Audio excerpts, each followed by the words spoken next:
Hello, everybody. This is Tiggy Maximus with Tiggy Maximus Talks, episode 10. I'd like to thank Anchor for providing me this platform to express my thoughts, give my predictions, how I'm feeling, and talk about a whole lot of fun with food and sports. So today, I wanted to go over UFC 275, and it's going to be a card held in Singapore. And I want to make my predictions. And here we go. So there's 11 fights on the card, and we got Edwards versus Pascal. And I'm picking Edwards to defeat Pascal. I'm actually gonna pick, let's see, Gomez Juarez over Na. I'm also picking Dana over King. I'm picking Brandon Allen over Macone. I'm picking Garcia over Mahe Shate. I'm picking Choi over Kulibao. I'm picking Emi over Della Maddalena. I'm also picking Vialho over Matthews. I'm picking Wiley to defeat Joanna Jarushek. And I'm picking Valentina Shevchenko to defend her 125-pound flyweight championship over Delia Santos.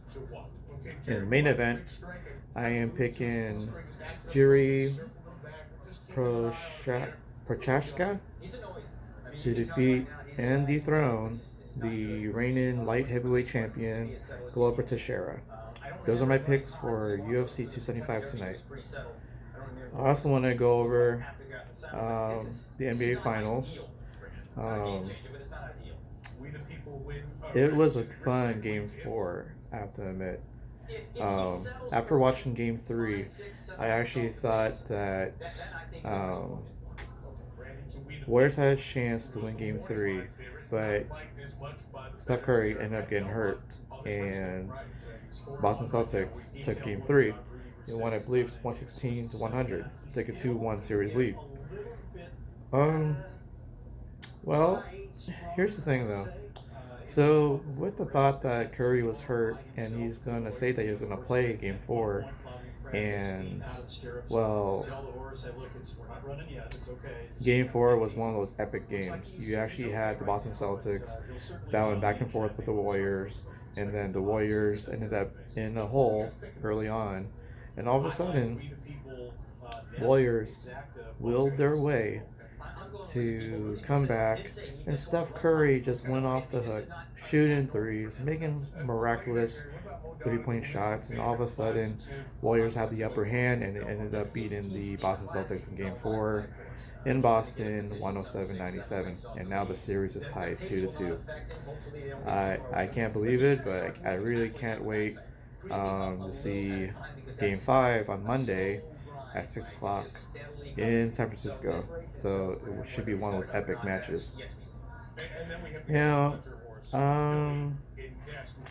Stanley Cup playoffs. So currently, the Colorado Avalanche is still waiting on whoever wins out of the East, because the Colorado Avalanche already swept their Western Finals opponent 4-0, and right now the Tampa Bay Lightning, well, they were down 2-0 in the Eastern Conference Finals, and, well, they did win 2 games to even the series, and then Game 5 took place on Thursday, and the Rangers were ahead, I believe, 1-0 going into the third period, and then, or second period, and so going to the third period, Tampa Bay Lightning was able to tie it, and then with a minute 45 or something left in the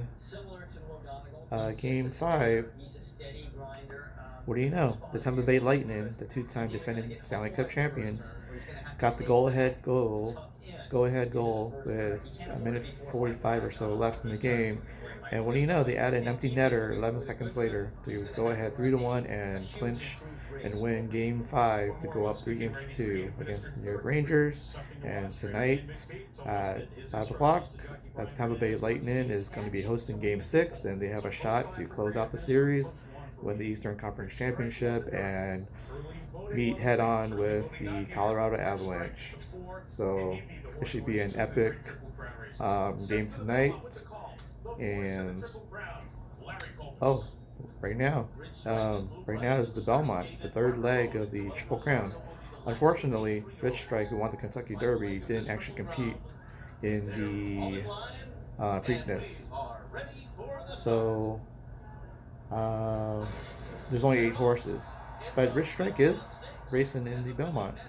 So we'll see if he's gonna get the second um, uh, race win of the Triple Crown. So, um, all right. So, I want to talk about the surge in San Diego Padres. So, last time I checked with you guys, so it would have seemed that the Padres looked pretty grim. They got swept by the St. Louis Cardinals in St. Louis, but then they went into Milwaukee right after that series and took 3 out of 4. And what do you know? This past week, um, so you've seen how the Padres ended up losing the first game, 11-5 to the New York Mets, and then I ended up going to this Tuesday night game, and what do you know? Padres ended up winning 7-0. So after that game, on Wednesday, wow, the Mets had their best pitcher out there, and the Padres, with one of their guys, ended up just completely demolishing the New York Mets and ended up winning 13-2. That was just amazing. And well, yesterday the Padres and Rockies played each other in Petco Park, and well, the Padres ended up winning that game last night 9-0. So Padres not only outscored the last 3 games 29-2, but Padres looking pretty good with pitching. Their offense has woken up, and bright things are in their future for the next month or two. So let's keep it going, guys. Go Padres. Um, Looks like We the People is leading the race right now. They're coming down the stretch.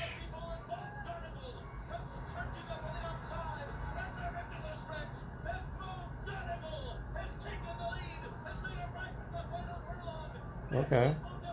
There's a horse out in front.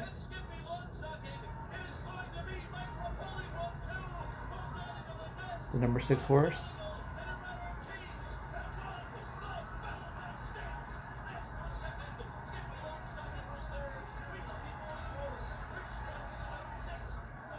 Well, Rich Strike did not win the Belmont. He ended up in 6th place.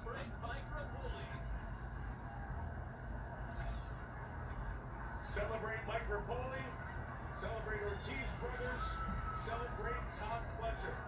1-2, Mike Rapoli grew up.